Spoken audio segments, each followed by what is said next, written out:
So I didn't want to make an action figure video today. Well, I did. I mean, I'm making one out there, but I wanted to upload a video today that was not action figure related. Well, it will be a little bit, but it's not just about action figures. I am failing at this intro today. What I'm trying to say here, super friends, is that I've got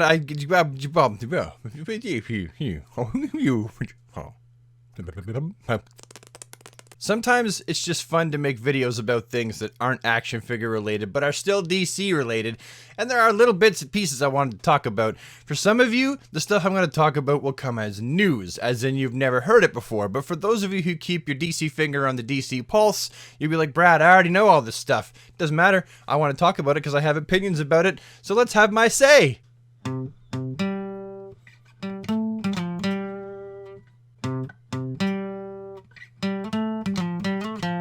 That was the equivalent of shitty flute. That's just shitty guitar by DC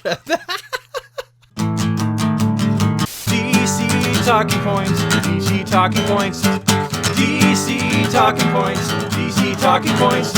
Now, the first topic of interest today is the fact that there's been some concept art kind of floating around for Tyler Hoechlin's new super suit for the Superman Lois Lane, Tyler Hoechlin Bitsy Talok led TV show coming to the CW that I believe has started or will be starting very soon production. I'm not really sure what to think of it. I mean, honestly, if you're going to go with a trunksless look, and obviously you know me, trunks is the main look for me. I prefer the trunks, and yes, it can work in modern television because everyone ate up and loved the Kingdom Come Brandon Roth super suit, which had the outside undergarments.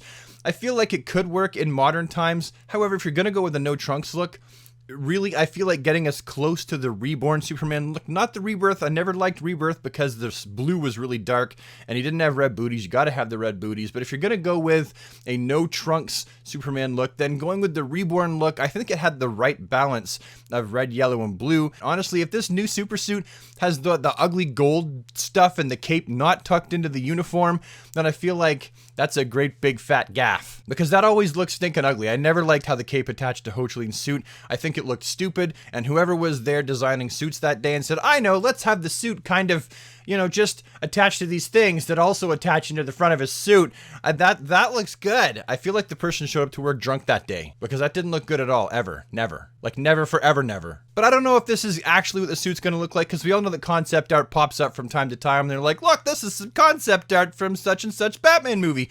And then we're like, yeah, that suit didn't look anything like that, like whatsoever. So who knows? The suit could look completely different from this, or this could actually be it. Remains to be seen. And what about the images that have popped up online for that new Mafex Hush Catwoman figure?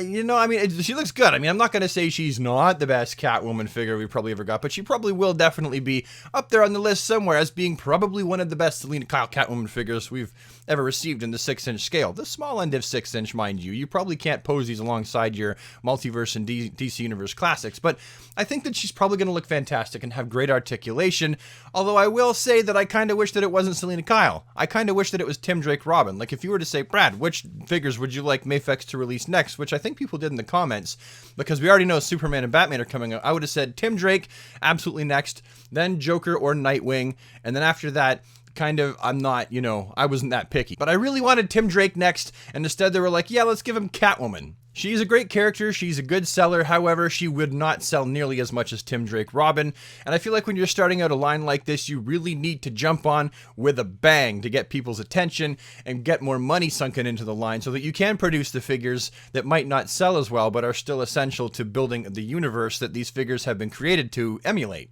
More images of DC Spin Master stuff have been popping up. Here's the box for the Superman vs. Darkseid 2-pack, and then also we have a Nightwing pack here that's got all kinds of badass accessories.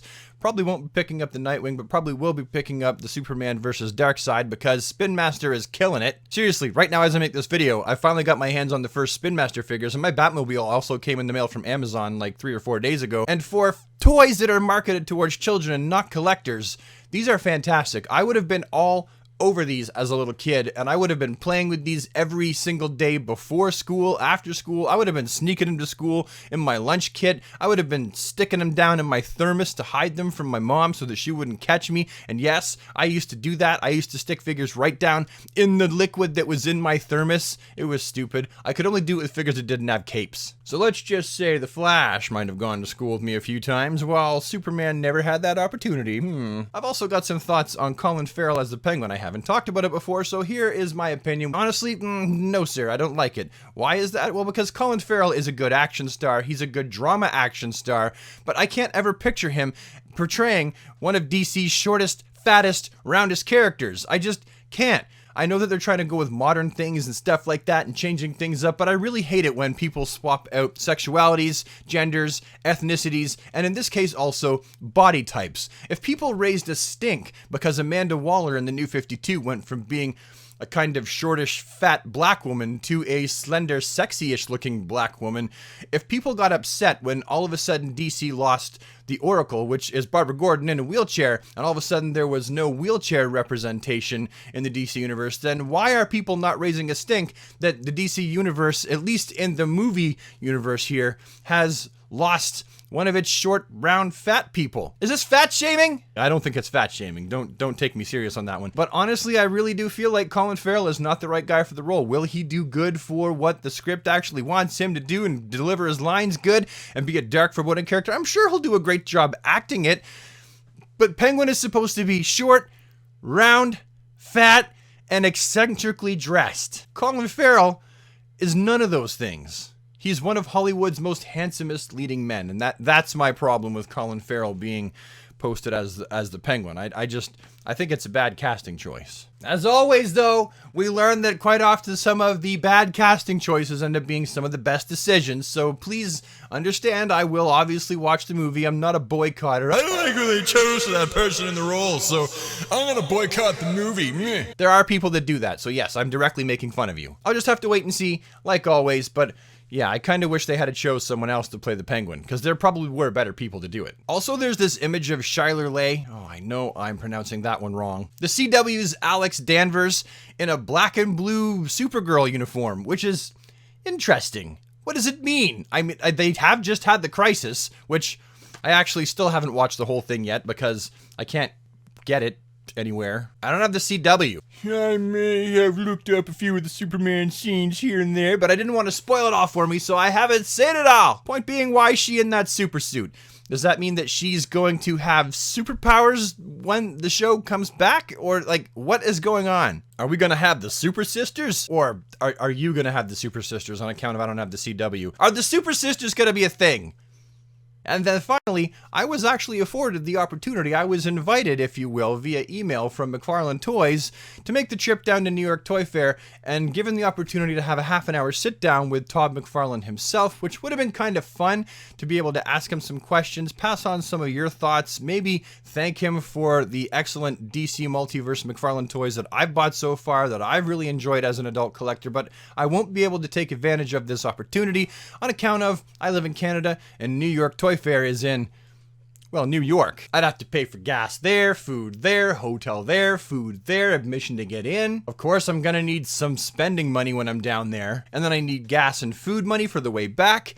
It's just really, really expensive and I can't do it. It's the life of a broke-ass YouTuber. But still, it was very cool to be invited and even have the opportunity that if I did have the funds permitting me to do so, I could have actually had that sit down for a half-an-hour time slot with Todd McFarlane. Although I can't go, though, it is very positive to think that I was A, considered part of the media, and then B, I might actually have a chance to actually pick his brain and talk with him later on in the future. He's a busy man, though. Like a very busy man, and way more important than I am, so I don't know if that'll happen, but I have hope for it. Oh, wait, and before you go, remember, this week is when the brand new DC Essentials Nightfall Catwoman and Batman, as well as the Sinestro and Hal Jordan Green Lantern, hit the store shelves, so if you have a local comic shop in your area, go there this Wednesday. They should be on the store shelves. That is the 29th. I'll begin work on those as soon as I get them on Wednesday evening. The first review probably won't be up until Friday or maybe Saturday. I don't want to rush it, right? You know how that goes. I want to make sure I do a good job, not a fast job, just to get the videos out there. And with that, I'm done. So thanks for watching, everybody. Have a fantastic DC day, and I will see you with the next one, which will likely be a Spin Master video with DC figures after this one, and then DC Essentials, and then the Batmobile and Batman and Robin. That's the order I'm hoping to put things out in. See you next time. See you later. See ya. Bye.